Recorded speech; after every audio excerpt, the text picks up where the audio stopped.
Welcome to the Sleepy Cosmos Stories channel. I'm truly happy you're here. Before we begin, I'm genuinely curious, where in the world are you watching tonight?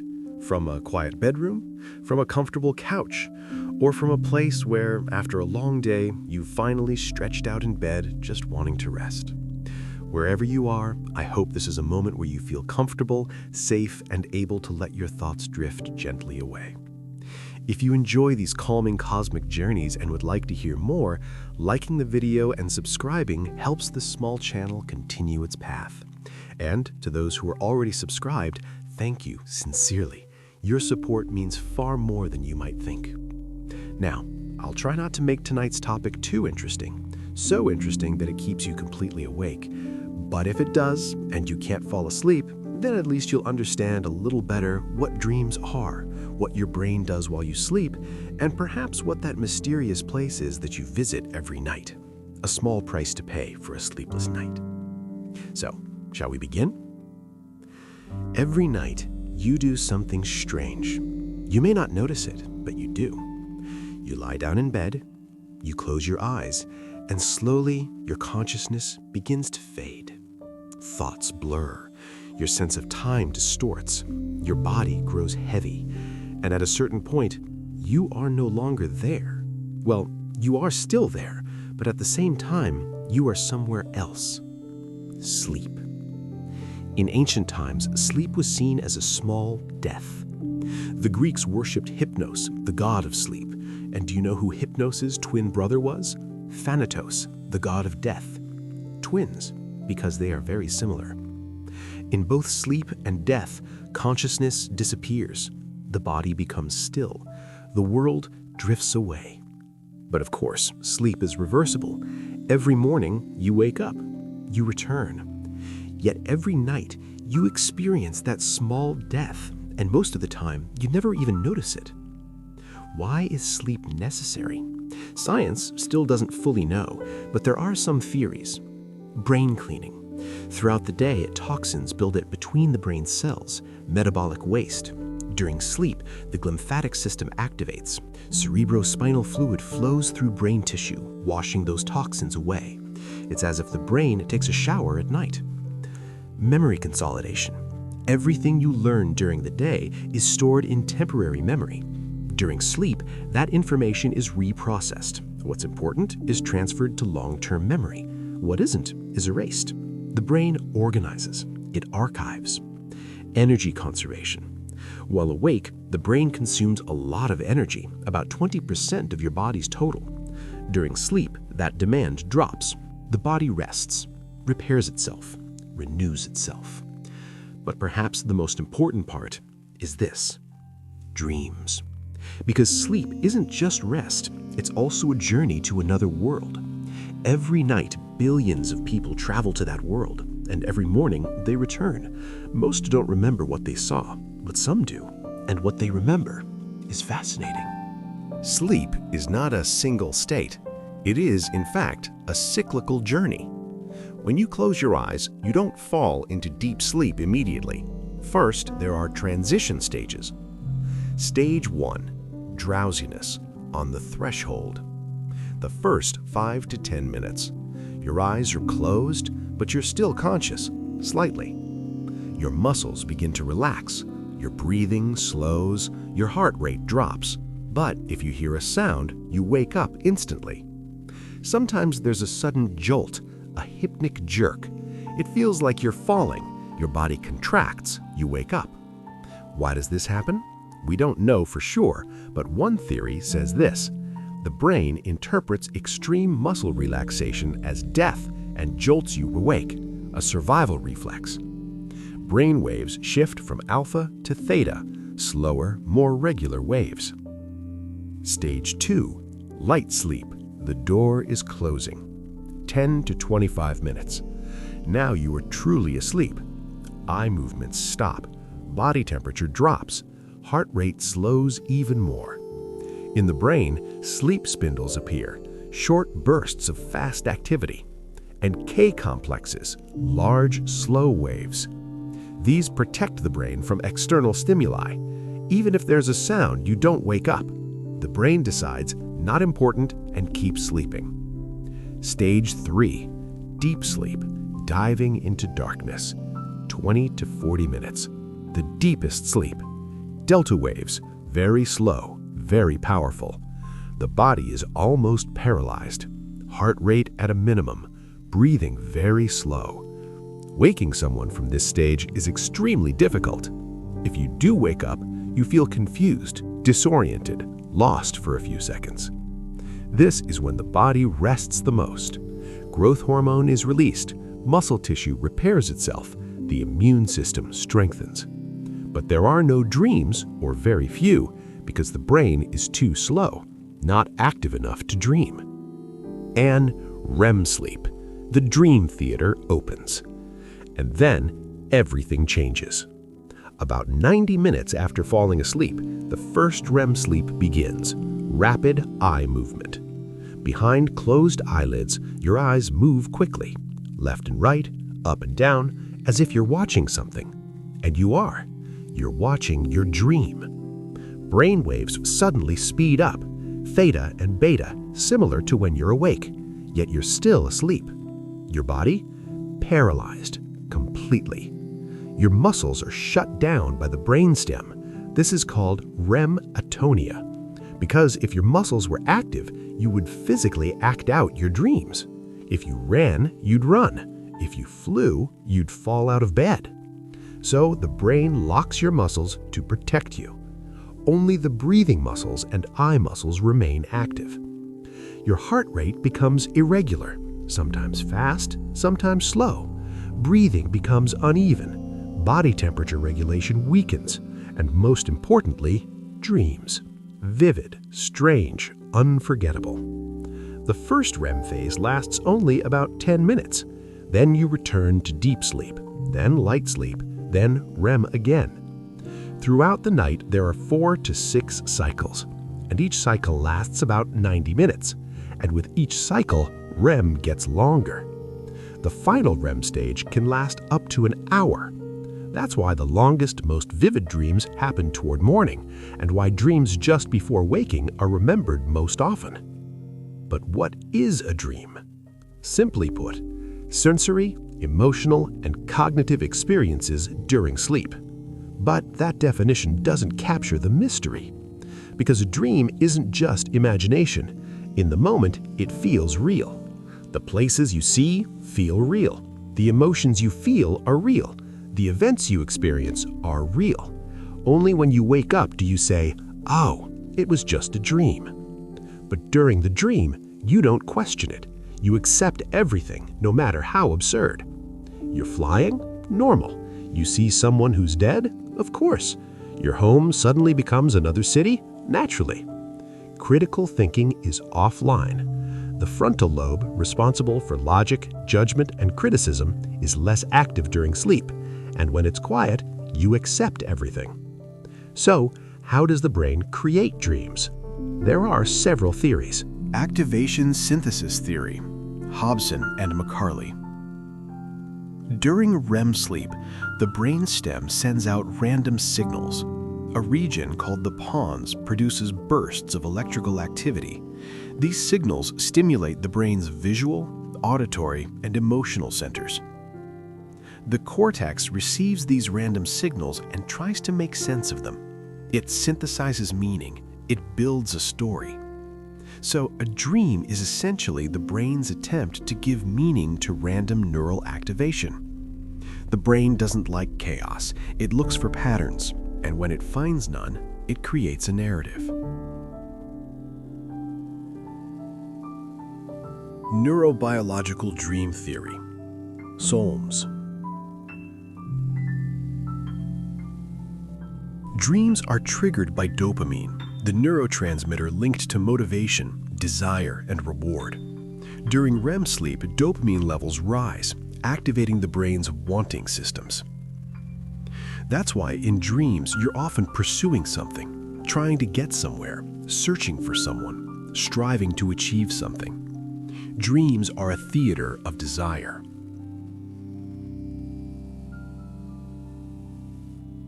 Threat simulation theory, Revenso.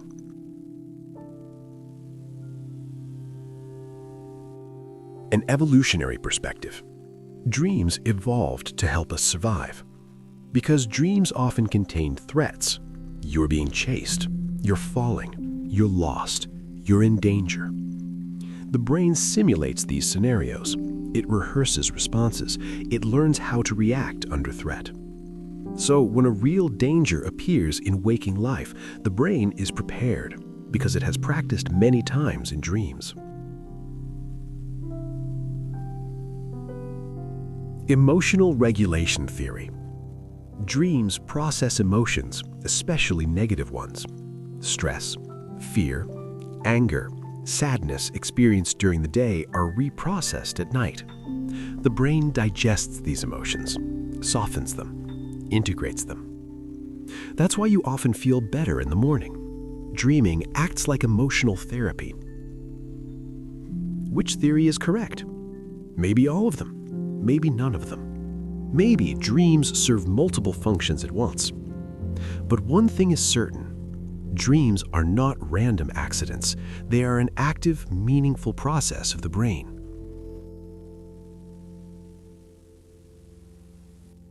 Why are some dreams remembered and others forgotten?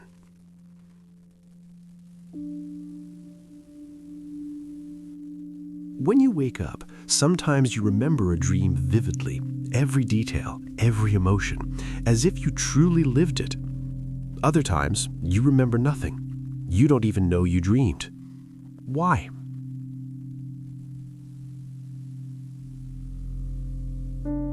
Waking during REM sleep. If you wake up during REM sleep, the chance of remembering the dream is 80 to 90%. Because the dream is still in short-term memory, fresh and vivid. But if REM ends and you enter deep sleep before waking, the dream is forgotten. The brain never transferred it to long-term memory. It wasn't deemed important, so it was erased.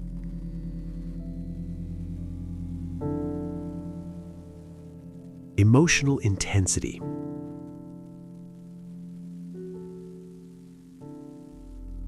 Highly emotional dreams are remembered more often. Fear, joy, sadness, love. Strong emotions trigger memory formation. Ordinary neutral dreams? They're forgotten. The brain labels them as not important.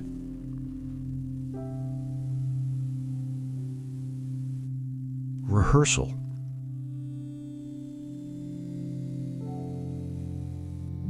If you think about the dream immediately after waking, recall improves. You replay it, you tell yourself the story, and it gets encoded into memory. But if you immediately shift focus, check your phone, get up, eat breakfast, the dream fades, often within seconds. That's why people who keep dream journals write immediately after waking. Every second increases the chance of forgetting.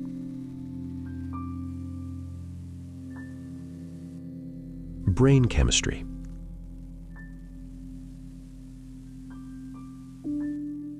During REM sleep, norepinephrine and serotonin levels are low.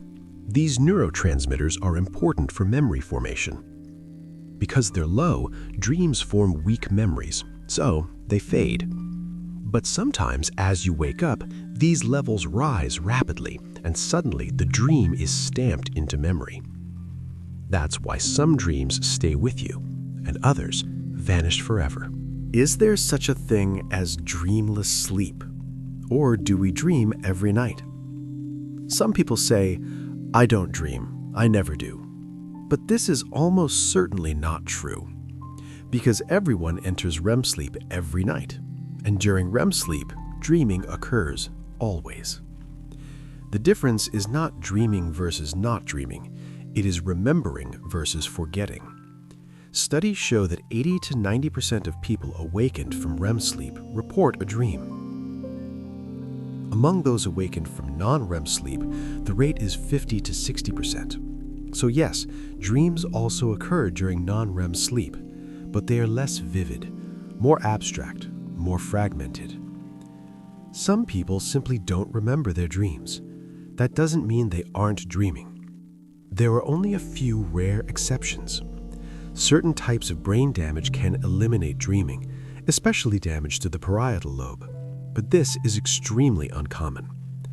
Most of us dream for hours every night, and by morning, we forget almost all of it. The dream world is a vast continent, but we remember only its shoreline. The evolution of dreams. Why did they develop? If dreams were useless, wouldn't evolution have eliminated them? REM sleep consumes energy. The brain is almost as active as when awake, and evolution does not preserve inefficiency. So, dreams must serve a function. But what? Here are some theories. Problem solving and creativity. In dreams, the rules of logic don't apply. Anything is possible. Unrelated concepts merge in unexpected ways. This makes dreams ideal for creativity. A problem you can't solve during the day may be solved in a dream because the brain forms different connections. Famous examples. Mendeleev saw the periodic table in a dream. Einstein drew inspiration for relativity from dreams. Paul McCartney heard the melody of Yesterday in a dream. Dreaming is the brain's free mode. No constraints. Creativity unleashed. Memory integration. In dreams, old memories merge with new information. The brain builds connections, finds patterns. This accelerates learning. It deepens understanding. Emotional balance. Dreams process trauma. They weaken fear. They regulate emotion. People with PTSD experience nightmares because the brain is trying to process trauma and sometimes failing. So the same dream repeats. But in healthy brains, dreams help maintain emotional balance. Take a breath. Deep. Slow. In the first part of tonight's journey, you learned what sleep is, its 4 stages, REM sleep, the science of dreams, why we remember and forget them, and why dreams exist at all. But this is only the beginning. Because a dream is not just brain chemistry, it is also a world, an experience, a mystery. In the next part, we will enter the dream world itself, how time works there, how the laws of physics collapse, lucid dreaming, and the unique geography of dreams. For now, just rest. Your eyes may grow heavy, they may close. Let your thoughts slow. Let your body relax. Because tonight, in your dreams, you may rediscover all of this. Your brain may show you the dream world from the inside. And when you wake up, maybe you'll remember, or maybe you won't. But either way, you will have been there. The dream world is open every night. Admission is free. All you have to do is close your eyes. In a dream, you experience what feels like an hour, a long journey, many events, conversations, emotions. Then you wake up. You look at the clock. Only 10 minutes have passed. How is that possible? Because in dreams, time works differently, not the way it does in the waking world. Subjective time versus objective time. Objectively, the REM phase lasted 10 minutes. The brain dreamed for those 10 minutes. But subjectively, for you, hours passed because the brain processed time differently. How? No one knows for sure, but there are theories. One theory suggests that the brain compresses events in dreams. An experience that would take 10 minutes in real life is experienced in seconds during a dream, like a fast-forwarded video. But you don't notice it because you were inside it. Another theory says that time perception in dreams is an illusion. You didn't actually experience that many events. But when you remember the dream, your brain fills in the gaps, creating the feeling that hours passed, when in reality there were only a few fragments. Which one is correct? Possibly both. Because a dream can feel both incredibly fast and endlessly slow. Sometimes in a dream you're stuck. You run, but you don't move forward. It feels like an eternity. But when you wake up, only a few seconds have passed. Sometimes you live an entire life in a dream, years, even decades. You get married, you have children, you grow old. Then you wake up. Only one night has passed. These experiences can be deeply unsettling because that life felt real. Those memories felt real, yet they were formed in just a few hours. The cyclical nature of time. In dreams, time is not a straight line. It jumps forward and backward. It forms loops. In one moment, you're a child, then an adult, then a child again. And it doesn't feel strange, because in dream logic, this is normal. Or the same event happens again and again. The same scene repeats as if you were trapped in a loop. Sometimes in a dream, you know the future. You sense that something is about to happen, and then it does. Because the brain is already writing the story. You are just experiencing it. In dreams, time is not a tool. It is a toy. The brain plays with it, bends it, loops it, rewinds it, fast-forwards it. And you don't question it, because dream logic accepts everything. Conceptual space. In a dream, you are somewhere. You're home, but at the same time, not really.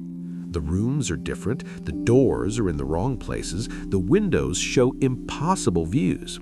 Yet you say, yes, this is my home. Why? Because in dreams, space is conceptual, not physical. The brain takes the idea of home and creates an image. But that image is not a copy of your real home. It is a version of it, an interpretation.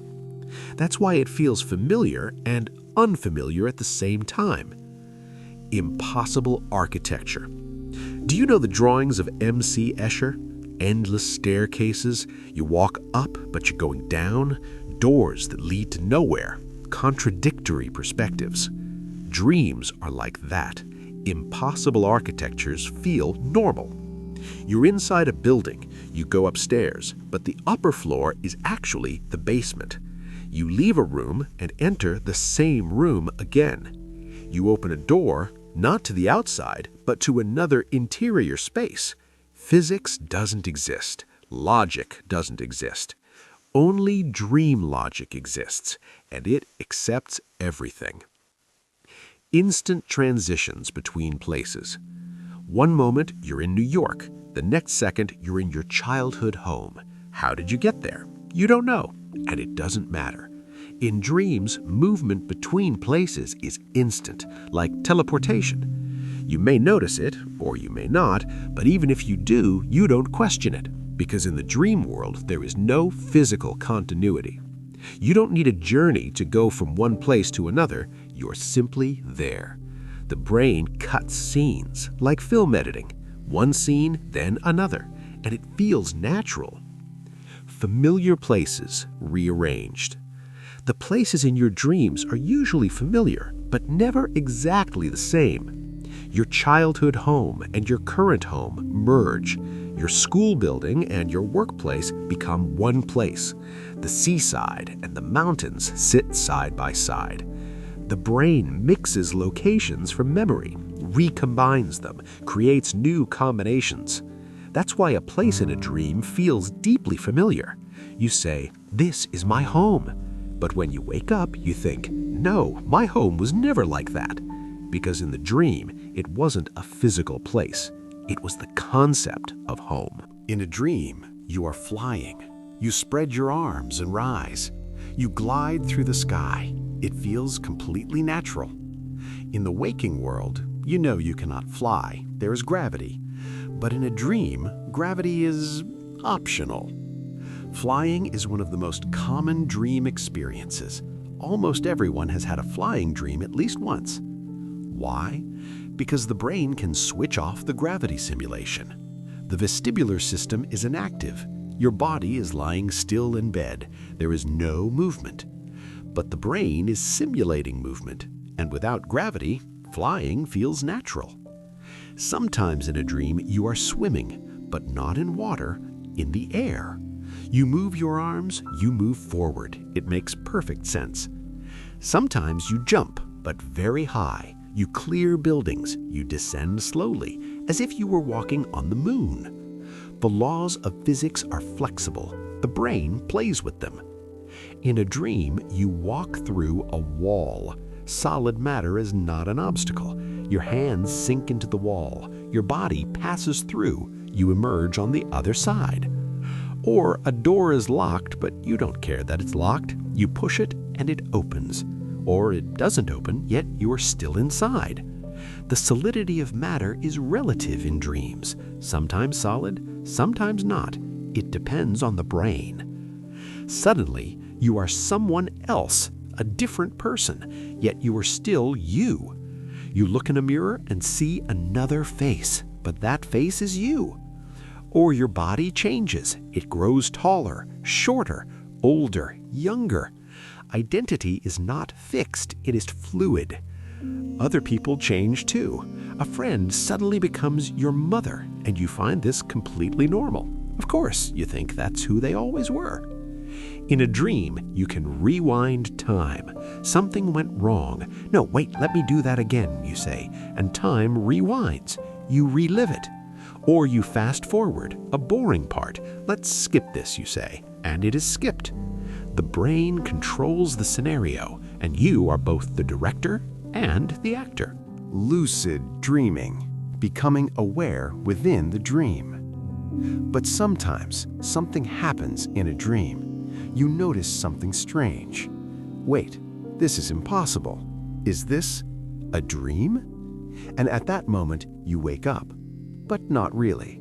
You are still dreaming, but now you are conscious. You know that you were dreaming.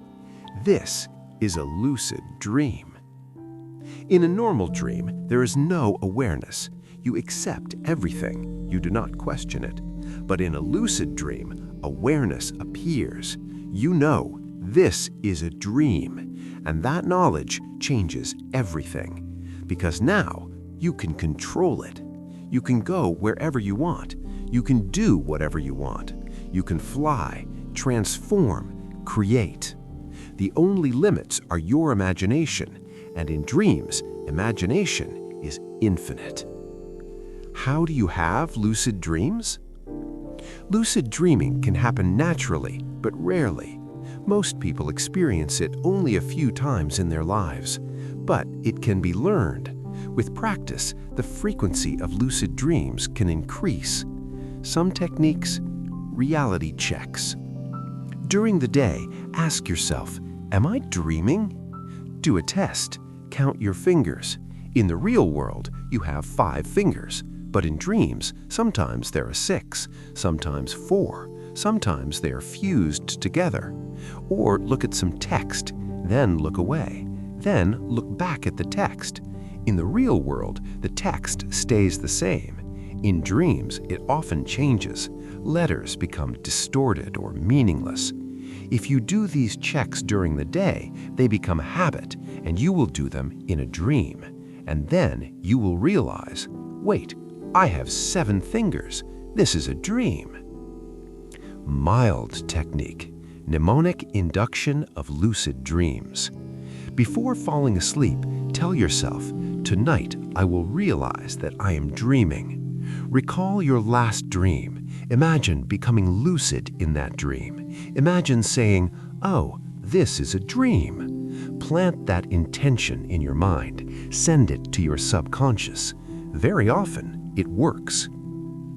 WBTB technique, wake back to bed. Set an alarm for 5 to 6 hours after falling asleep. Wake up. Stay awake for 20 to 30 minutes. Read or write in a dream journal. Then go back to sleep.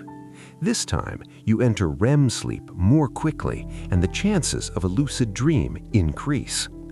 What can you do in a lucid dream? Everything. Literally everything. Flying, the most popular activity. You rise into the sky. You glide between the clouds, a feeling of pure freedom. Extraordinary. Transforming into an animal, a bird, a dragon, a different gender, a different person, whoever you want to be. Create a palace, a forest, another planet, limited only by imagination. Talking to people. You may see someone who has died. You can talk to them. Is it real? No, but the feeling is real. Facing fears. You can take control of nightmares. You can turn to whatever is chasing you and say, "Stop," and it stops because you are the director. Lucid dreaming is freedom in its purest form. No physics, no social rules, no fear, just you and infinite possibilities. But be careful. Too much excitement can wake you up. When you realize you are lucid, you may become very excited. Wow, I'm lucid. I'm going to fly. And that excitement can wake you up because intense emotion stimulates the brain. You need to stay calm. Take deep breaths. Rub your hands together in the dream. Look at the ground. Observe details. Stabilize the dream. Then, slowly, do what you want. Experienced lucid dreamers can remain lucid for long periods. They can fully control the dream. They can use the dream world like a second life. Some people see the same places in their dreams again and again. A city, a house, a forest. But those places do not exist in the waking world. They exist only in dreams. Dream geography. Imagine this. In your dream, there is a coastal town, narrow streets, old buildings, the smell of the sea. Every detail feels vivid. Months later, in another dream, you see the same town. Slightly different, but you recognize it. I've been here before, you think. And you have, in another dream. The brain stores that place in memory, dream memory, and it uses it again. Some people even draw maps of their dream worlds. They record recurring places. They note streets, buildings, landmarks. And over time, that dream world becomes consistent. It develops an internal logic, as if there is another world you visit while you sleep, a world that continues to exist by its own rules. This is fascinating, but also a little unsettling, because where does that world come from? Is it created entirely by the brain, or is it something else? We don't know, but it exists. Take a breath. Deep. Slow. In this chapter, we stepped inside the dream world. We saw how time works differently, how space becomes flexible, how the laws of physics collapse. We learned about lucid dreaming, and we explored dream geography. The dream world is not real, and yet it is real, because when you are there, everything feels real. In the next chapter, we will go even deeper. We will explore Carl Jung's archetypes, the collective unconscious, universal symbols, and perhaps discover that there is a shared dream world that all of us, in some way, visit. But for now, just rest. Your eyes may close, your thoughts may drift, your body may grow heavy. Maybe tonight you will become lucid. Maybe in your dream you will say, "This is a dream," and you will fly. Or maybe you will simply let go. Let the dream carry you where it wants to go. And in the morning, you may remember it, or you may not. But either way, you will have been there. Archetypes, the universe's shared characters. According to Jung, the collective unconscious is filled with archetypes. What is an archetype? A universal symbol, a character, a theme, something that repeats across all cultures, across all eras. For example, the hero. Every culture has a hero story. An ordinary person is called to face a challenge. They leave the familiar world, they endure trials, they are transformed, and they return carrying something that heals or saves the community. In Greek mythology, Hercules. In Norse mythology, Thor. In Hindu mythology, Rama.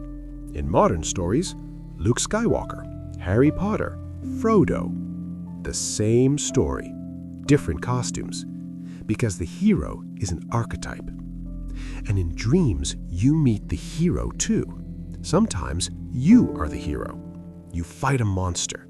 You set out on a journey. You uncover a hidden truth. The shadow. In a dream, someone dark is chasing you. A figure without a clear face, threatening, heavy, unsettling. This is the shadow archetype. According to Jung, the shadow is the part of you that you reject, the parts you suppress, the traits you don't want to see. Anger, jealousy, fear, selfishness, shame. All of it lives in the shadow. In dreams, the shadow often appears as a monster, an enemy, a pursuer. And when it chases you, there are two choices. If you run, the shadow grows, stronger, louder. The nightmare continues. But if you turn around, if you ask, "Who are you?" the shadow changes. Sometimes it shrinks. Sometimes it transforms. Sometimes it disappears. Because when something is acknowledged, it loses its power. Facing the shadow is part of psychological growth. It is how we become whole. Anima and animus. Jung believed that every man carries an inner feminine energy, the anima, and every woman carries an inner masculine energy, the animus. In dreams, these energies appear as figures of the opposite gender. A man may dream of a mysterious woman, beautiful, captivating, elusive. This is the anima. A woman may dream of a powerful man, authoritative, protective, distant. This is the animus. These figures represent what is missing or underdeveloped within us. They point toward inner balance. According to Jung, psychological maturity comes from integrating anima and animus, allowing both energies to coexist. The Great Mother. In a dream, you may encounter a mother figure, but not your mother, something larger, more ancient, more universal. Sometimes she is nurturing, warm, protective, safe. Sometimes she is overwhelming, controlling, suffocating, even terrifying. This is the Great Mother archetype. Nature itself, earth, creation and destruction, the one who gives life and takes it away. Every culture has a mother goddess, Gaia, Demeter, Kali, Ishtar. Different names, same archetype. And in dreams, we don't just see her, we feel her. The wise old man. In a dream, an old man appears, calm, bearded, radiating quiet authority. He gives you advice, a sentence, a direction. This is the wise old man archetype.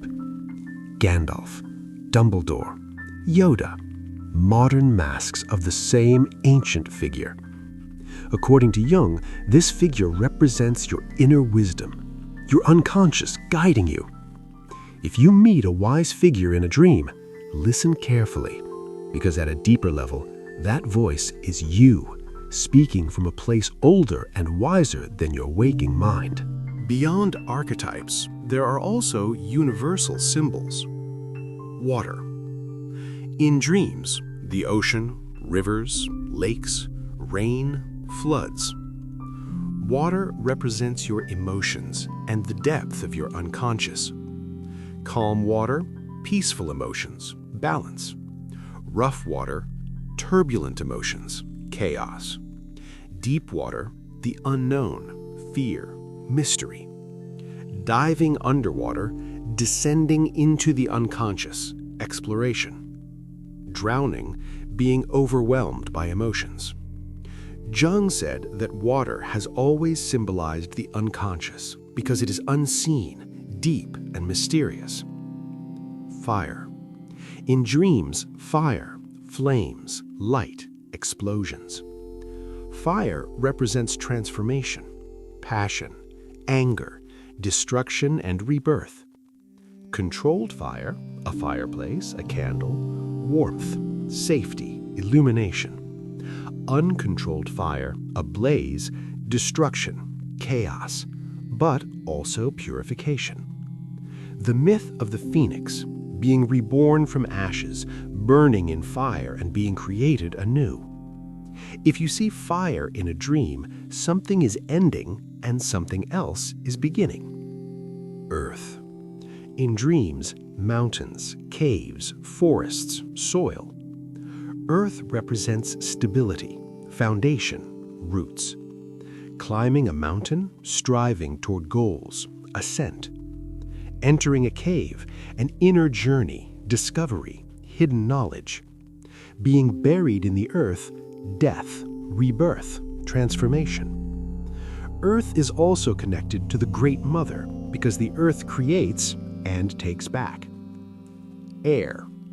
In dreams, flying, wind, sky, clouds. Air represents freedom, thought, spirit, elevation. Flying, freedom, breaking limitations. Storms, mental chaos, inner turmoil. Clear skies, clarity, peace, understanding. According to Jung, these four elements appear in all cultures because they are fundamental human experiences. Common dreams. Some dreams are seen by almost everyone. Falling, being chased, being naked, flying, teeth falling out, taking an exam. Why? Freud said, because we share similar anxieties. Jung said, because we share the same archetypes. The falling dream. You are falling through empty space, fast, about to hit the ground, and then you wake up, heart racing. Almost everyone has had this dream. Why? One theory, evolutionary memory. Our ancestors lived in trees. Falling meant death. The brain still carries this fear. Another theory, loss of control. Something in your life is slipping out of control and the mind translates this into falling. The chase dream. Something is chasing you. A monster, a person, an undefined threat. You run, but you are slow. Your legs feel heavy. You cannot escape. This is one of the most common nightmares. According to Jung, your shadow is catching up with you. There is something you are avoiding that needs to be faced. The naked dream. You are in a crowded place. Then you realize you're naked. Everyone is looking. You feel shame. You try to hide. This dream represents vulnerability, fear of exposure, anxiety about being seen for who you truly are. The flying dream. You spread your arms and rise into the air. Freedom, joy. This is one of the most pleasurable dreams. According to Jung, spiritual elevation, transcending limits, liberation. These shared dreams are cross-cultural. In Japan, in Brazil, in Norway, people dream the same dreams because humanity shares common experiences: fear, desire, shame, freedom. And the collective unconscious turns these experiences into symbols. Jung realized this. Myths and dreams speak the same language. Greek mythology, Norse mythology, Sumerian mythology all tell similar stories. A creation, a great flood, a hero's journey, an underworld, a rebirth. Because these stories come from dreams. In ancient times, people took dreams very seriously. Dreams were messages from the gods, harbingers of the future, sources of wisdom. Shamans, sorcerers, priests, all were masters of dreaming. Lucid dreamers. They could travel to the dream world and return, bringing knowledge back with them. Myths were born from these dreams. For example, the descent into the underworld. In Greek mythology, Orpheus descends into the underworld to save his beloved. He faces dangers, but ultimately fails. In Sumerian mythology, Inanna descends into the underworld. At each gate, she gives something up. She becomes naked, she dies, and then is reborn. These stories are inspired by dreams, because descending into the unconscious in a dream is like descending into the underworld. Dark, dangerous, but transformative. Jung said, myths are collective dreams, and dreams are personal myths. Both come from the same source, the collective unconscious. Now we arrive at the deepest question. If we all see similar dreams, use the same archetypes, the same symbols, then perhaps we are all reading from the same place. Jung's idea, the collective unconscious, is a kind of universal library shared by all humanity, encoded in DNA, passed down through generations. How does science explain this? One theory, evolutionary memory. Our ancestors' experiences were passed on genetically. Fear of snakes, fear of heights, fear of darkness. All were necessary for survival and were encoded in the brain. Another theory, universal human experience. Everyone is born, grows up, loves, loses, and dies. These shared experiences create similar brain structures and produce similar symbols. But Jung was more radical. Perhaps the collective unconscious truly exists, not just psychologically, but as a metaphysical reality, a shared field that we all connect to. Akashic records, morphogenetic fields, quantum consciousness, different names, similar concepts. Perhaps in dreams we access that field. We go beyond the personal mind and touch the universal mind. And in that moment, we connect not only to our own memory, but to the memory of all humanity. Can this be proven? No. Is it thought-provoking? Absolutely. Breathe in, deeply, slowly. In this episode, we entered Jung's world. We explored the archetypes, the shadow, the anima, the animus, the great mother, the wise old man. We examined universal symbols, water, fire, earth, and air. We understood shared dreams, and we discovered the connection between mythology and dreams. Perhaps your dreams are not only yours. Perhaps they come from a deeper place, the collective unconscious, the shared memory of all humanity.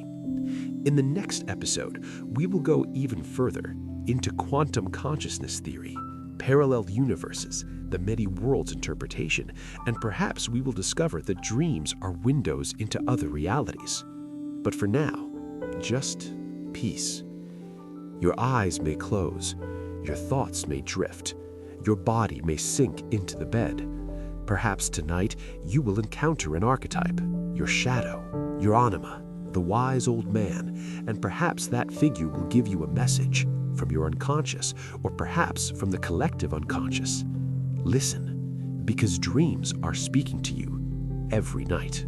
In earlier episodes, we explored the science, geography, and psychology of dreams. But now we will ask perhaps the wildest question of all.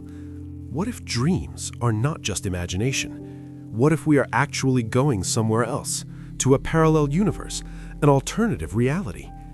Quantum physics allows this, at least theoretically. Lie back comfortably, take a deep breath, and let me take you into the universe of possibilities.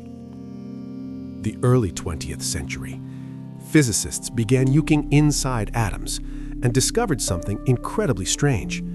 Particles behave both like waves and like particles.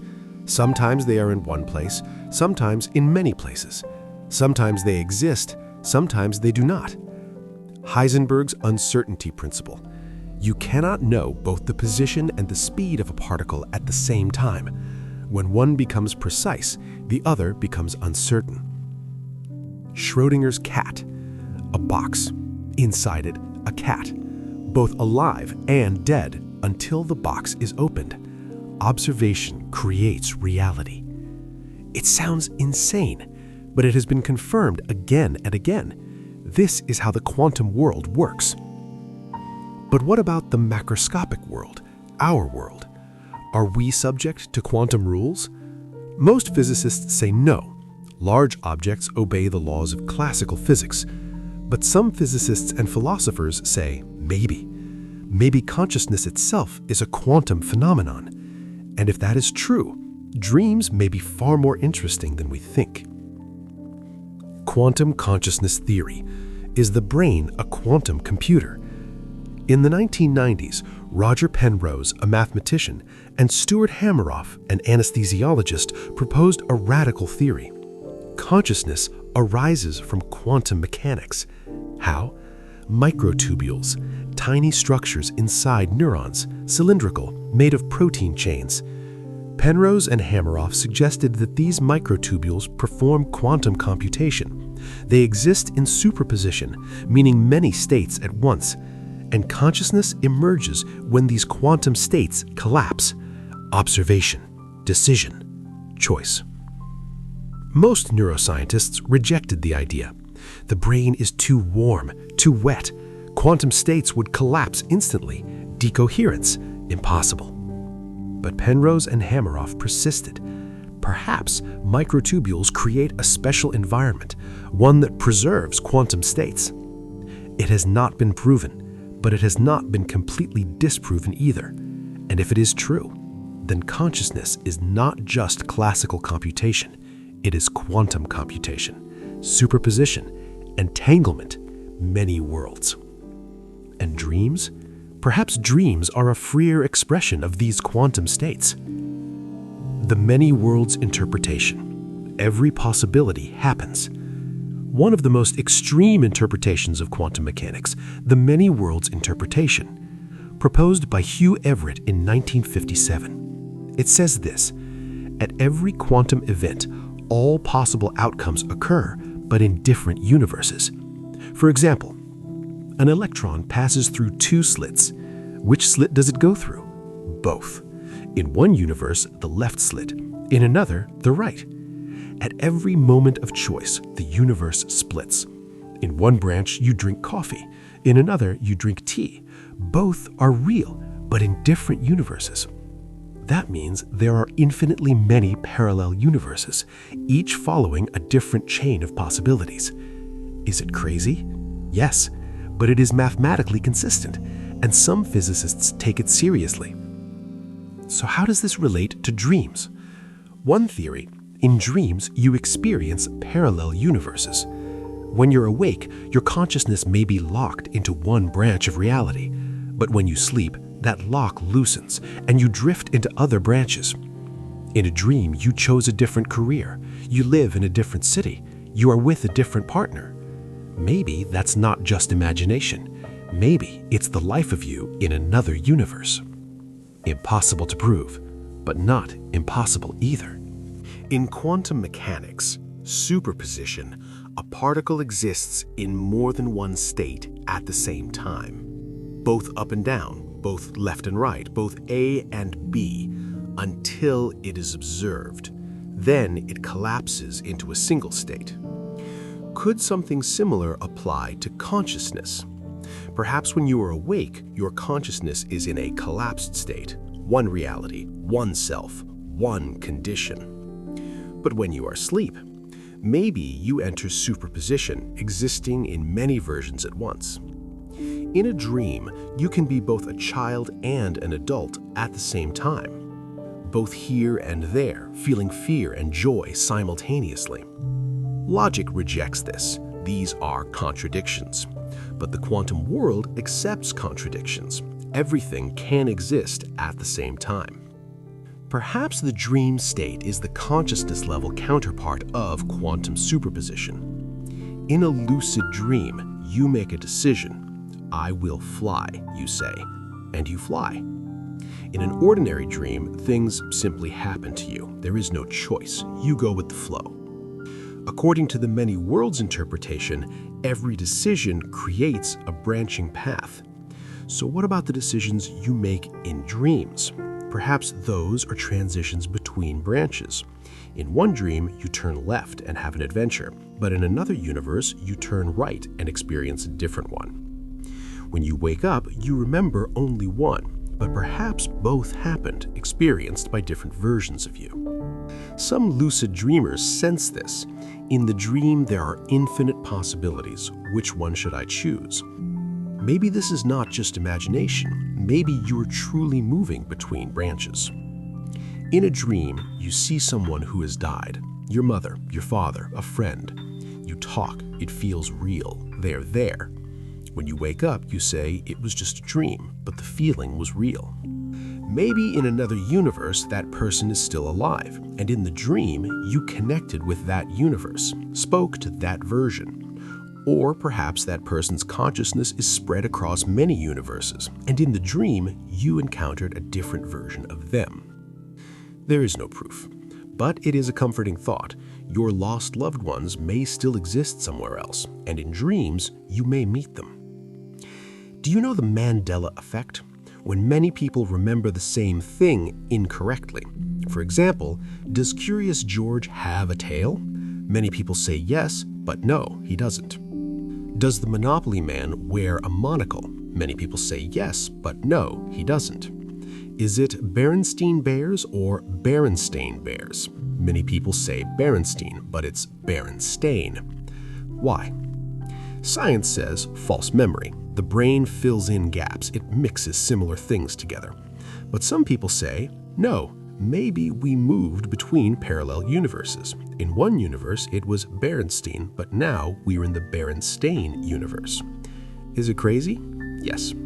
Is it completely impossible? According to quantum mechanics, no. And dreams? Maybe in dreams we slip into different branches, and sometimes memories get mixed. Did this happen or that? Perhaps some of your memories actually belong to experiences from another universe. Some people claim that they have shared dreams. Two people dream similar dreams on the same night, the same places, the same events. They see each other in the dream. In the morning, they talk, and the details match. Coincidence? Maybe. People have similar experiences, similar fears, similar desires. But some say, no, maybe we actually met in the dream world, in a shared space. Quantum entanglement. If two particles interact once, they remain connected forever. If one changes, the other changes instantly. Distance does not matter. Perhaps consciousness can also become entangled. If two people share a deep bond, their consciousnesses may be entangled, and in dreams, that bond becomes stronger. They may enter a shared dream space. There is no proof, but some anecdotes are striking, especially among twins or very close couples. Maybe dreams are not always individual. Sometimes they are collective. Some people see something in a dream, and later that thing happens. Abraham Lincoln reportedly dreamed of a funeral a few days before his assassination, in the White House. Who died, he asked. The president, they replied. Mark Twain dreamed of his brother's death in detail, exactly how it would happen, and then it did. Coincidence? Maybe. Billions of dreams occur every night. Some are bound to align with reality. But some dreams are extremely specific, highly detailed. The probability is very low. According to quantum mechanics, time is not a straight line. Past, present, and future all exist at once. The block universe theory. Perhaps consciousness can become independent of time. We can look into the future, we can look into the past, because at the quantum level, time is flexible. Or perhaps the future you saw in the dream was just one probability branch, and after seeing it, you made it real, a self-fulfilling prophecy. There is no definitive answer, but the possibility is intriguing. At the moment of death, the brain releases DMT, dimethyltryptamine, a powerful hallucinogen. Some people have near-death experiences, clinical death, and then return. They report similar things: a tunnel, a white light, meeting deceased loved ones, a life review, infinite peace. Is this just brain chemistry? Just the effect of DMT? Maybe, but maybe it is more than that. According to quantum consciousness theories, consciousness is not a particle, it is a wave, energy, and energy cannot be destroyed, it only transforms. Perhaps death is the release of the consciousness wave, leaving the body, returning to the quantum field. Dreams may be small deaths. Every night we are partially released, we leave the body, we enter the quantum field. And real death? Perhaps it is the final dream, but this time you do not wake up. Or perhaps you wake up in another reality. We do not know, but dreams give us a hint. Maybe death is not something to fear, just another state, another dream. Breathe in, deeply, slowly. In this chapter, we dove into the quantum world. We explored the many worlds interpretation, superposition, parallel universes, and the idea that dreams may be windows into other realities. Maybe your dreams are not just imagination. Maybe you really go somewhere else, visit other versions of yourself, experience other possibilities. Unprovable? Yes. Impossible? No. Because the quantum world makes everything possible. In the next chapter, we will go even deeper into the relationship between death and dreams. Near-death experiences, DMT at the moment of death, the tunnel, the light, the peace. And perhaps we will discover that death is simply a dream you do not wake up from. But for now, just peace. Your eyes can close. Your thoughts can drift. Your body can sink into the bed. Maybe tonight you will travel to another universe, meet another version of yourself, experience other possibilities. In ancient times, death and sleep were seen as siblings. The Greeks worshipped Hypnos, the god of sleep, and Hypnos' twin brother, Thanatos, the god of death. Twins because they are very similar. In both, consciousness fades, the body becomes still, the world drifts away. But there is one difference. Sleep is reversible. Every morning, you wake up. Death is irreversible, or so we believe. Shakespeare wrote, "To die, to sleep perchance to dream." Hamlet feared death because he wondered what dreams might come in that sleep of death. The ancient Egyptians saw death as a long sleep. Tombs were eternal houses. The dead were said to be sleeping there, and one day they would awaken, they would rise again. Christians speak of those who sleep in the Lord. Death is only a sleep. On Judgment Day, everyone will awaken. Across many cultures, the belief is similar. Death is only an intermediate state, a temporary sleep. Perhaps ancient peoples sensed something. Perhaps death and sleep are truly similar processes. Science has long wondered what happens to the brain at the moment of death. In 2013, a study at the University of Michigan observed rats after cardiac arrest. The result was surprising. After the heart stopped, brain activity increased. For about 30 seconds, brain waves surged to extraordinarily high levels, gamma waves, even higher than in a waking state. It was as if the brain produced one final burst of energy, a moment of hyper-consciousness. Then, silence. Could the same be true for humans? Most likely, yes. And in those 30 seconds, what happens? The DMT hypothesis. In the 1990s, Dr. Rick Strassman conducted studies on DMT, dimethyl serotonin, a powerful natural hallucinogen. The brain produces small amounts of DMT in the pineal gland. Why? No one knows for sure. But Strassman's hypothesis is this. At the moment of death, the pineal gland releases a large amount of DMT. And DMT produces extraordinary experiences. Users report leaving the body, traveling to other dimensions, encounters with beings, a sense of timelessness, profound peace and love, unity with the universe. These experiences closely resemble near-death experiences, NDEs. Perhaps ancient people sensed something. Perhaps death and sleep are truly similar processes. Near-death experiences, returning from the edge of death. Some people experience clinical death. The heart stops, breathing ceases, brain activity becomes minimal, and then they return. And they tell their stories, remarkably similar stories. The stages of an NDE. Leaving the body. Suddenly, you're outside your body.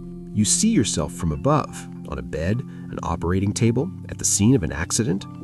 You hear the doctors. You hear what they are saying. Every detail is clear. Some people later confirm these details. At that moment, the doctor said this. And indeed, those words were spoken while the person was clinically dead. How did they hear? Science struggles to explain this. Perhaps the brain was still active in some way. Or perhaps consciousness is independent of the body. The tunnel and the light. After leaving the body, a tunnel appears, dark, but with a bright light at the end. You move towards it quickly. There is no fear because the light is inviting, warm, full of love. When you reach the end of the tunnel, the light envelops you. Everything is white, radiant, but not blinding. Peace. Deep, absolute peace. Meeting deceased loved ones. Within the light, figures appear, familiar faces. Your deceased mother, father, a friend, a grandparent. They welcome you. They smile. They're happy. You are safe here, they tell you. Communication is not through words. It is like telepathy, direct thought-to-thought connection. And you feel it. They're real. This is not imagination. They're there. The life review. Suddenly, your entire life plays out before you. Every moment, every decision, every emotion. But you're not just watching, you are experiencing it, not only from your own perspective, but from others as well. If you hurt someone, you feel their pain. If you showed kindness, you feel the love they felt. There is no judgment, no blame, only understanding and empathy. Lessons. A question arises. What did you learn in your life? And you answer it yourself. The boundary and the return. At some point, a boundary appears, a river, a gate, a line. And you know if you cross it, you cannot return. Sometimes a being tells you it is not your time, you must go back. Sometimes you decide yourself, no, I have children, I must return. And suddenly you're pulled back into your body violently, painfully, because you do not want to leave that peace. But you return, you wake up, and from that moment on, you're no longer afraid of death. Are near-death experiences real or just a trick of the brain? Science tries to explain NDEs. Lack of oxygen. When the brain is deprived of oxygen, it can produce hallucinations. Tunnel vision may result from retinal hypoxia. Central vision is preserved while peripheral vision fades, creating a tunnel effect. The counterargument, some NDEs occur without oxygen deprivation. Even at the moment the heart stops, the brain can remain active for a few seconds, and NDEs sometimes last for minutes. DMT release. The pineal gland may release DMT at the moment of death, and DMT experiences are strikingly similar to NDEs. The counterargument, DMT release at death has not yet been proven. It remains a hypothesis. Temporal lobe activity. The temporal lobe is associated with religious experiences, out-of-body sensations, and memory. Perhaps this region becomes hyperactive at the moment of death. A counterargument, some NDEs occur when the brain appears completely shut down. The EEG is flat, no detectable activity, yet the experience still occurs. How? There is no definitive answer, but one thing is clear. People who experience NDEs are changed. They no longer fear death. They live more lovingly, more peacefully, with greater meaning. Real or imagined, perhaps that does not matter. What matters is the impact. Dreams and NDEs, striking similarities. Dreams and NDEs are remarkably similar. In both, the perception of time and space is distorted, the laws of physics collapse, symbolic figures appear, emotional intensity is extremely high, logical thinking is reduced.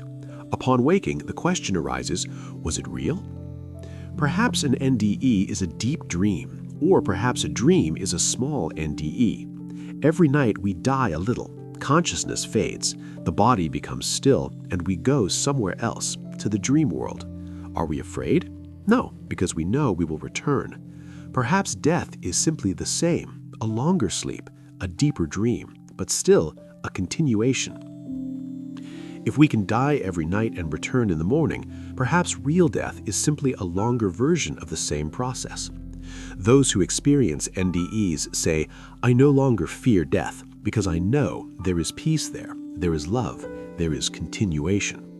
Perhaps we are all being prepared for death through our dreams. Every night we practice losing consciousness, entering the void, and forming again. Death is not the great unknown. It is the long version of something we experience every night. Lie back comfortably. One last time, take a deep breath. And let me take you into that infinite dream. Simulation theory. Are we living in the Matrix? In 2003, a philosopher named Nick Bostrom published a radical paper, The Simulation Argument. According to him, one of three possibilities is likely true. Advanced civilizations go extinct before they reach the stage of creating simulations. Advanced civilizations choose not to create simulations. We are most likely living inside a simulation. Why? Because if technology advances far enough, consciousness can be simulated, virtual universes can be created, and the beings inside those universes would believe they are real. If a civilization can create thousands or millions of simulations, then there is only one base reality, but millions of simulated ones. Statistically, that means we are far more likely to be inside a simulation. Is there any evidence? There is no direct proof, but there are clues. Quantum mechanics. Particles do not have definite properties until they are observed. They are only calculated when measured. Like in a video game, only what the character is looking at gets rendered. The rest remains unloaded. Physical constants. Why is the speed of light exactly 299,792,458 meters per second? Why does the gravitational constant have precisely its value? It feels finely tuned, programmed. The pixelation of the universe. The Planck length, the smallest meaningful unit of distance. Anything smaller is meaningless, as if the universe has a resolution, like pixels. None of these are definitive proof, but they are intriguing. If we are a simulation, what are dreams? Perhaps dreams are bugs in the simulation, or subroutines, or maybe they are attempts to exit the simulation. Lucid dreamers could be characters who realize the nature of the program, like Neo in the Matrix. Or perhaps a dream is a simulation within a simulation, like Inception, a dream inside a dream. Which is true? We don't know. But if we are in a simulation, dreams suddenly become much more meaningful. Is the universe asleep? Cosmic consciousness? Now an even more radical idea. Maybe the universe itself is alive, conscious, and asleep. Panpsychism suggests that everything has some degree of consciousness. Atoms, molecules, galaxies, all of it. If everything is conscious, then perhaps the universe itself is conscious, a cosmic consciousness. And if consciousness can sleep, then perhaps the universe is sleeping too. What would the universe's sleep look like? Hindu philosophy says the universe is the dream of Brahma. When Brahma sleeps, the universe appears. When Brahma wakes, the universe disappears. The cycle continues forever.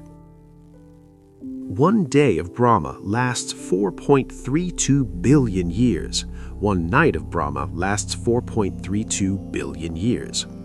The age of our universe? 13.8 billion years. So perhaps Brahma's day is still ongoing. One day, Brahma will wake and the universe will vanish, like a dream. Then Brahma will sleep again and dream a new universe. Does science support this? Maybe. Entropy tells us the universe moves from order to disorder. Stars burn out, energy spreads, eventually heat death. But quantum fluctuations exist. Given infinite time, a new Big Bang could emerge from the vacuum, from nothing. So perhaps the universe is cyclical, born, growing, dying, and then born again. Each cycle is a dream, the universe's dream.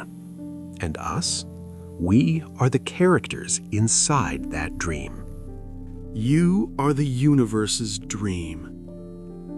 A deep thought. Perhaps you are the way the universe experiences itself. The universe is a single consciousness, but to experience itself, it divided into billions of forms. Every human is a perspective. Every animal is a point of view. Every being is the universe looking at itself. Carl Jung said, "The universe has found a way to know itself, and that way is you." Alan Watts said, "You are something the whole universe is doing at the place you call you." So, you are not separate. You are not a part of the universe. You are the universe, temporarily appearing as a form. And your dreams? Perhaps they are the universe glancing at other forms within itself, other experiences. When you sleep, that form loosens, the ego dissolves, and universal consciousness flows more freely. Lucid dreamers feel this. In the dream, I am limitless. I am everything. I am nothing. Because in that moment, they are experiencing beyond form, a universal point of view. Dreaming and waking. Is there really a boundary? You are awake. You say, "This is real." You are dreaming. You say, "This is imaginary." But is the boundary truly clear? Some thoughts. Even when awake, you do not perceive reality directly. The brain processes sensory data, builds a model, and you experience that model. So, waking reality is also a kind of simulation, one generated by your brain. In dreams, the brain creates another simulation, but without external input, only internal data. The difference is the source. The result is the same. Both are experiences created by the brain. Some philosophers say the waking state is simply a more stable dream, and still a dream. Zhuangzi's butterfly. The ancient Chinese philosopher Zhuangzi once had a dream. He was a butterfly, happy, free, flying. Then he woke up and wondered, am I Zhuangzi who dreamed of being a butterfly, or am I a butterfly now dreaming that I am Zhuangzi? Which one is real? Maybe both are real. Maybe both are dreams. Maybe the distinction itself is an illusion. Lucid living. Some people practice waking meditation, continuous awareness throughout the day. I am here now. This moment is the only reality, the waking version of lucid dreaming. And they begin to notice the waking state is also dreamlike. It comes and goes. It changes. It is not fully under control. The only difference? We dream the waking dream together, a shared hallucination, but still a hallucination. The end of the journey, or the beginning. Over 6 episodes, we explored dreams, from brainwaves to quantum mechanics, from archetypes to parallel universes, from death to cosmic consciousness. And now we are here, at the end of the journey, or perhaps at the beginning, because the real journey is not in this video. It is in your dreams. Every night, a new discovery, a new world, a new experience. And perhaps now you will look at your dreams differently, not just as random images, but maybe as messages, maybe as journeys, maybe as moments of meeting a deeper part of yourself. Final words: keep dreaming. Now it is truly time to rest. Your eyes are heavy, very heavy. Closing them feels comforting. Let them close. Take a breath, deep. Let your belly expand, then release it, slowly. Let all tension leave with the breath. Again, breathe in, let peace enter. Breathe out, let worry leave. Once more, breathe in, the universe gives you energy. Breathe out, you give peace back to the universe. Your body is heavy, very heavy, sinking into the bed, every muscle relaxing, shoulders dropping, jaw softening, hands opening, toes relax, feet relax, legs relax, your entire body relax. Thoughts slow down, words blur, meanings fade. There is only being, only breath, only peace. Outside, the universe continues. Stars are shining, galaxies are turning, time is flowing, but all of it is distant now, soft, unimportant, because right now, the only thing that matters is this moment, this breath, this silence. As if the universe is singing you a lullaby. Sleep, little dreamer, sleep. You are safe. I am here. I have always been here. Sleep. Tomorrow is a new day, a new dream, a new journey. But now, just rest. Sleep. Your dreams are my dreams. Your dreams are the universe's dreams. We are all dreaming the same dream. Sleep. You will not be lost. You will not be forgotten, because you are mine and I am forever. Let that lullaby rock you, slowly, gently, into the world of dreams. Thank you, the dream we shared. Thank you sincerely for taking this long journey with me. 6 episodes, more than 15,000 words, but I hope they were not just words. I hope they were feelings, discoveries, perhaps even sleep. If you are still awake, that's okay. Sometimes dreams do not come immediately, but I know they will. Just be patient. Let go. If you are asleep, you are not hearing these words, but perhaps there is an echo in your dream, a feeling, a memory. This channel exists for curious, thinking, dreaming people like you. And every like, every subscription, every comment allows this channel to continue. So truly, thank you. You may share in the comments what you dreamed tonight, or you can simply write thank you, or nothing at all. Just sleep. That is beautiful too. Farewell, but not really. This is not a goodbye, because I will always be here with new stories, new dreams, new journeys, and you will always be there too, every night in the dream world. The connection between us is not only in this video, it is also in dreams, because perhaps we are all dreaming the same dream from different perspectives. Jung's collective unconscious, quantum entanglement, universal consciousness, different names, the same idea. We are all connected, and in dreams, that connection is stronger. Maybe tonight you will meet someone in your dream, someone you do not know yet feels familiar, because they are another listener, another dreamer, and the two of you will quietly nod to each other. I understand you. We are on the same journey. The final breath. Surrender to the dream. The universe hears you. It always has. It always will. Because you are the universe listening to itself. And now the universe is tired. It wants to sleep. It wants to dream. And you are part of that dream.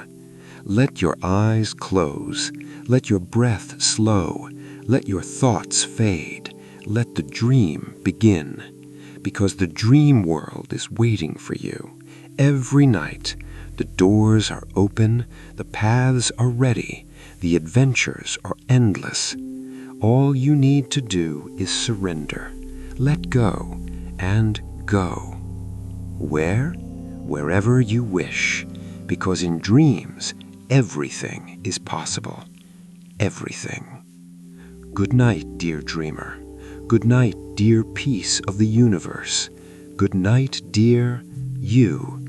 Wherever you go, whoever you are, whatever you dream, remember, the universe hears you, and you are the voice of the universe.